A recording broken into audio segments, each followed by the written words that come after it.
Ya, dia masih ya.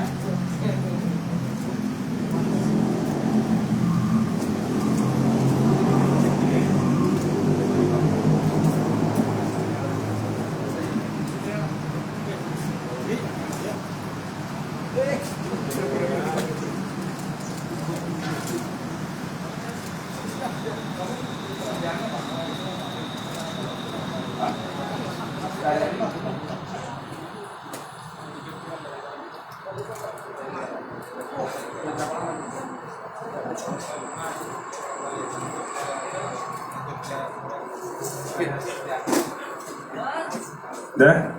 Oke. Bismillahirrahmanirrahim. Assalamualaikum warahmatullahi wabarakatuh. Yang kami hormati Pak Dir Krimum, Polda DIY, rekan-rekan media. Hari ini kami sampaikan pengungkapan tindak pidana penganiayaan yang terjadi beberapa hari yang lalu. Yang pertama, kami selaku manusia biasa mengucapkan turut berduka yang sedalam-dalamnya untuk almarhum, kedua almarhum dan keluarganya. Mudah-mudahan diterima di sisi Tuhan Yang Maha Kuasa. Rekan-rekan, peristiwa ini terjadi pada hari Minggu, tanggal 8 Mei 2022, dan alhamdulillah Polda DIY yang terdiri dari tim gabungan personil Jatanras Polda dan dari Polres Sleman berhasil mengamankan pelaku. Sekali lagi, berhasil mengamankan pelaku pada hari Senin jam 15. Pada hari Senin jam 15. Pelaku kita amankan di Babarsari. Ya, pelaku diamankan di Babarsari.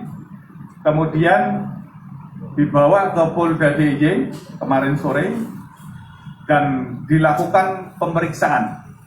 Saat ini sebenarnya juga sedang dilakukan pemeriksaan, tetapi kami perlu segera harus menyampaikan kepada teman-teman media dan juga kepada keluarga korban bahwa dalam waktu kurang lebih 36 jam Polda DIY tim gabungan berhasil mengamankan pelaku.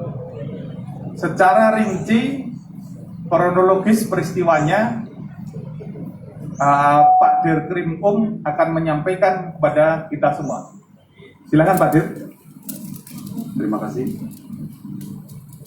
Yang terhormat Bapak Kabid Humas Polda DIY, yang kami hormati rekan-rekan media yang telah hadir, beserta rekan-rekan kami dari Direktorat Reskrimum, Polres Sleman dan Polsek Depok Barat. Rekan-rekan, izinkanlah kami menyampaikan pengungkapan kasus pembunuhan, kemudian kami lapis subsidiar pasal 351 ayat 3 KUHP yang mengakibatkan 2 orang mahasiswa meninggal dunia dini hari dalam perjalanan menuju rumah sakit, dan yang satu meninggal setelah mendapatkan penanganan medis di rumah sakit JH, akhirnya meninggal juga. Kami juga dari penyidik mengaturkan turut berduka cita dan berbelasungkawa yang sedalam-dalamnya atas meninggalnya saudara DS dan saudara TIP di atas kejadian hari Minggu dini hari. Kronologis kejadian pembunuhan subsidiar penganiayaan berat ini adalah saat kedua korban beserta 4 rekan lainnya, jadi total 6 orang, menggunakan 3 kendaraan roda 2 dari arah barat bertemu dengan sekira 2 sampai 5 orang kelompok pelaku di perempatan Selokan Mataram jam 00:30 WIB hari Minggu tanggal 8 Mei 2022. Ketemu kelompok korban dari barat, kemudian kelompok pelaku dari selatan. Di perempatan Selokan Mataram ini terjadi perselisihan karena kedua kelompok tidak saling mengalah untuk memberi jalan. Kelompok korban ingin jalan ke arah timur, kelompok pelaku ingin jalan ke arah utara. Terjadi cekcok, saling memaki, saling tuduh, saling pisu ya. Sehingga akhirnya ini sempat lewat ke arah timur perempatan. Kelompok pelaku jalan sedikit ke utara, namun masih terjadi cekcok. Sehingga kelompok pelaku menantang kelompok korban, ayo kalau berani kamu ke sini. Datanglah dia ke TKP dari arah timur. Lanjut terjadi percekcokan.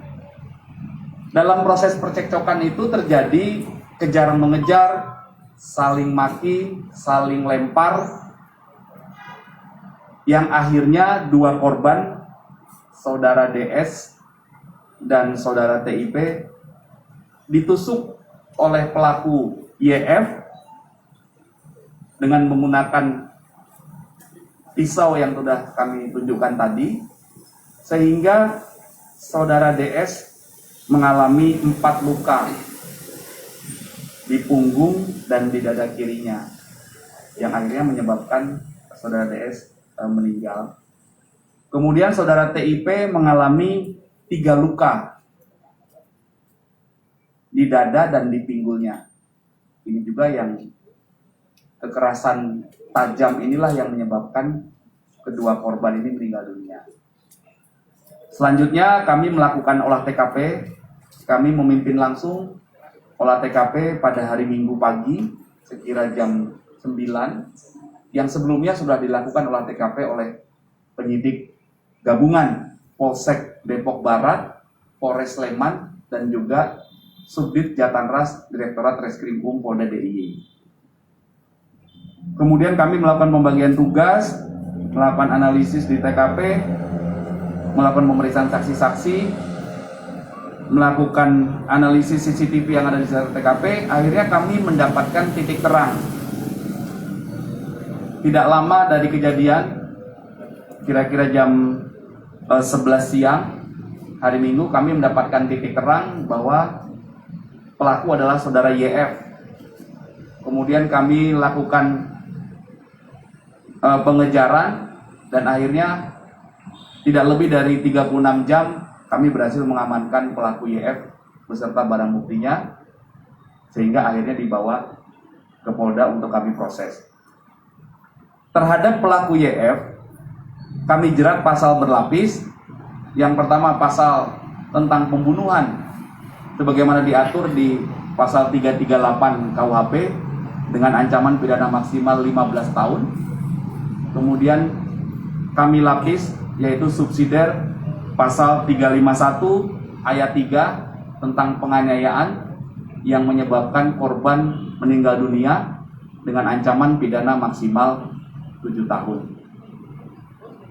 Kemudian pada kesempatan yang baik ini izinkanlah kami menghimbau kepada masyarakat agar tidak mudah emosi dalam menyelesaikan setiap permasalahan yang berakibat pada pelanggaran hukum.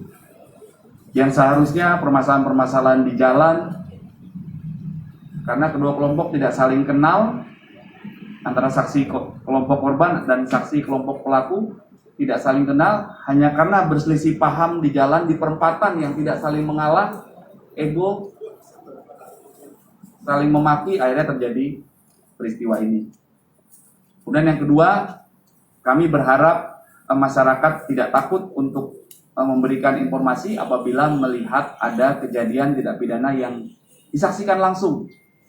Kami akan merahasiakan dan mencoba melindungi saksi yang memberikan keterangan apabila dia melihat ada kejadian tindak pidana, dan manfaatkan saluran komunikasi 110, telepon gratis bebas pulsa apabila masyarakat mengetahui adanya tindak pidana dan adanya potensi gangguan Kamtibmas.